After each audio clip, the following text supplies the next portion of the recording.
The colossus Graf Zeppelin was a German aircraft carrier armed with over 60 guns and room for over 1,700 people and 60 aircraft. It was widely regarded as the definitive German vehicle that could have turned the tide of the war. Impressively enough, most world superpowers had plenty of aircraft carriers participating in the war, but the technologically advanced Germany didn't.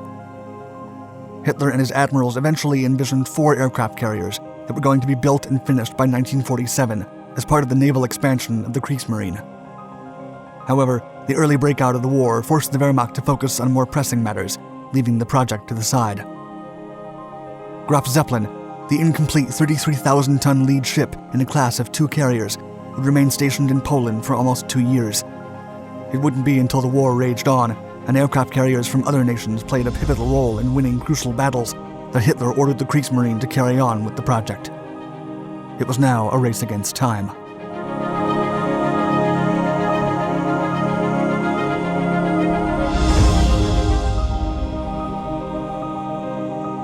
A defenseless nation.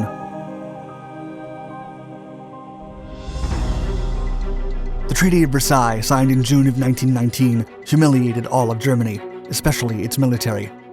The country was now forbidden from developing military technology, and the war industry quickly vanished.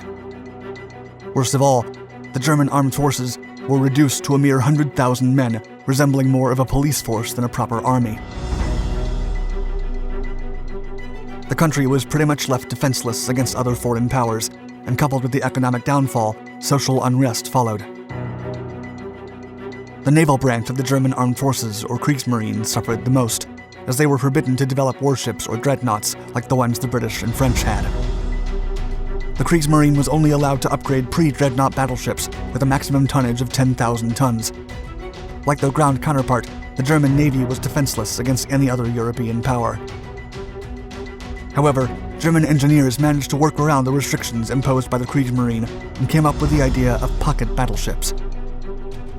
Although the German rearmament was already underway before 1933, Adolf Hitler was committed to fully supporting the military, including the creation of a worthy navy.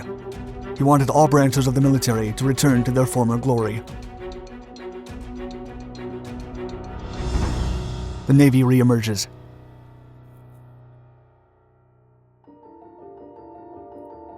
Born again as the Kriegsmarine, the first objective was to produce a small but capable force to challenge the British and French naval powers. At first it seemed unlikely, but the German industry kept working under the patronage of the Third Reich. Although all the global powers from the First World War had signed the 1922 Washington Naval Treaty to limit an arms race of naval nature, only a few actually obliged. The treaty established a tonnage limit to naval vessels, but it was repeatedly altered to fit the interest of the Allied victors. This led the Third Reich to negotiate the Anglo-German Naval Agreement to grant permission to construct heavier vessels for the Kriegsmarine. On April 1, 1939, Hitler presented Admiral Erich Raeder as the Kriegsmarine's chief to the military staff during a gala ceremony aboard Scharnhorst, a new battlecruiser anchored at Jade Bay, Wilhelmshaven. During the ceremony, Hitler brought up Plan Z, a strategy to expand the Navy and be able to finally challenge the British and French navies. Both Hitler and Raeder dreamt of building a naval force with 10 battleships, 4 aircraft carriers, 15 pocket battleships, 250 U-boats, and more than 100 destroyers and cruisers. The plan was achievable, but only in the long run, as the fleet could not be completed until 1948. Still, the Führer was delighted. However, Britain and France declared war against Germany after the annexation of Poland in September of 1939, and at this time, the Kriegsmarine was not even at its minimal combat readiness. There was no way Germany could beat the combined fleets of France and Britain with what they had, so the top brass was forced to come up with unconventional ideas.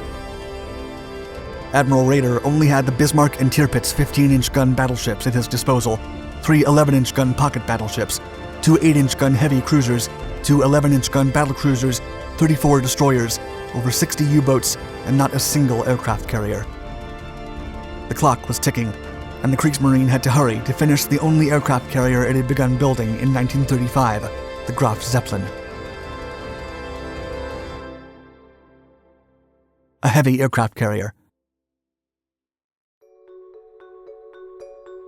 While most world navies began converting ships into aircraft carriers before the end of World War I, Germany would join them too late in the game because of the restrictions imposed on its armed forces. Still, after negotiating with its adversaries the disclosure of the naval agreement, Hitler approved the construction of the Navy's first aircraft carrier on November 16, 1935.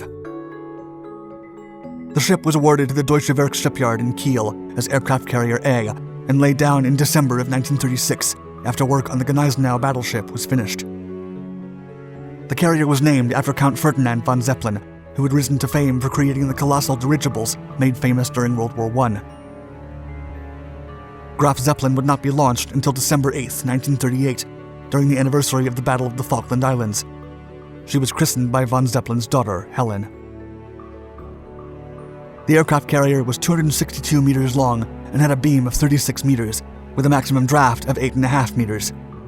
Fully loaded, Graf Zeppelin displaced 33,550 long tons and was intended to be manned by a crew of 1,760 sailors plus flight crews.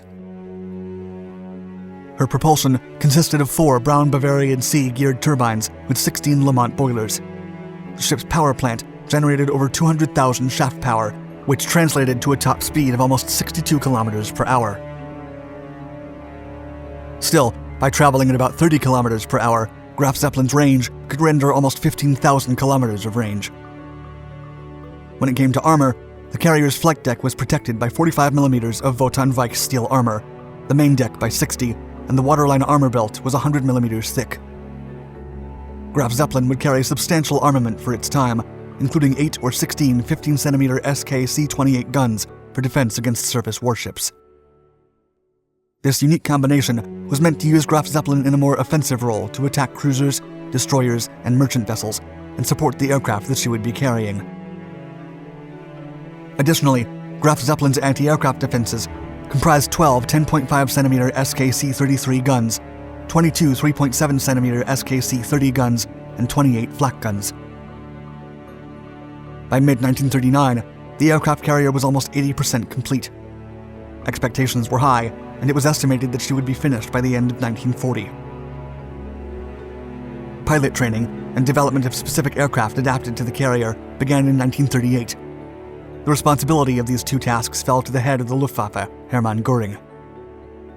However, Göring was not keen on cooperating, as he wished to keep control of every single project in which aircraft were involved. Ultimately, the intention was to house 20 Fi-167 biplane torpedo bombers, 10 Bf-109 fighters, and 13 Stukas aboard Graf Zeppelin, or else create an exclusive aircraft for carrier operations. Unfortunately for the Kriegsmarine, once the war broke out in September of 1939, the Wehrmacht resources began to run out, and the project quickly stalled.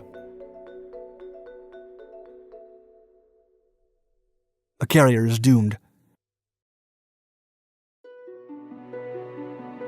During the initial stages of the conquest of Norway in April of 1940, Admiral Raeder proposed Hitler to halt the construction of Graf Zeppelin. The reason was simple. Although the carrier was almost complete, it would take another 10 months to install all of her guns. By then, the Kriegsmarine was in urgent need of coastal batteries and anti-aircraft guns to protect the Norwegian coastline, which comprised several port facilities, including the future U-boat pens. The Führer agreed and allowed Raeder to remove the few guns that had already been installed on Graf Zeppelin. Months later, in July of 1940, the carrier was towed to Gdynia and used as a storage depot for timber until 1942. During this period, the usefulness of aircraft carriers was repeatedly proven on the seas. In November of 1940, the British decimated the Italian base at Taranto with a task force of Swordfish aircraft that took off from Royal Navy carriers. Then, in May of 1941, Bismarck and Tirpitz were heavily damaged by fire from British aircraft that did the same. More importantly, Japanese carriers were essential in the surprise attack against the United States in Pearl Harbor. In May of 1942, Hitler ordered Raeder to resume work on Graf Zeppelin, but several branch problems prevented this from happening. To start off, Raeder wanted new and specially designed aircraft for carrier use, but Göring argued that it was impossible to do so because the aircraft industry was already overwhelmed with aircraft production to help on various fronts. Instead, Göring suggested converting existing Bf-109s and Ju-87s, and this led to more changes to the existing structure of Graf Zeppelin. The modifications began immediately, and it appeared that the carrier might be finished after all. However, Hitler suddenly replaced Admiral Raeder with submarine expert Karl Dönitz as the head of the Kriegsmarine. With the war slowly turning in favor of the Allied forces, and Germany losing the supremacy of the seas, Dönitz convinced Hitler to stop working on any type of surface ship and focus those valuable resources on producing U-boats. Work on Graf Zeppelin was suspended once again in January of 1943, and the carrier was transferred to Stettin in Poland. The mighty carrier languished for 2 years, until in April of 1945, its crew decided to flood it to prevent it from falling into the hands of the Soviets.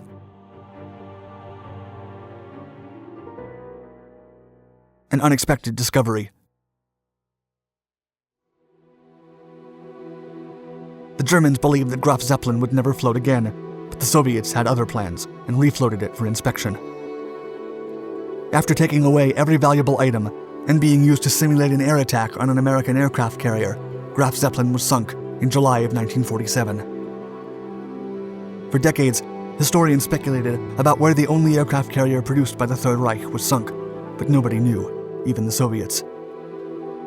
It was not until 2006 that a Polish vessel from an oil company found the wreckage of a 265-meter-long ship, 55 kilometers north of Władysławowo.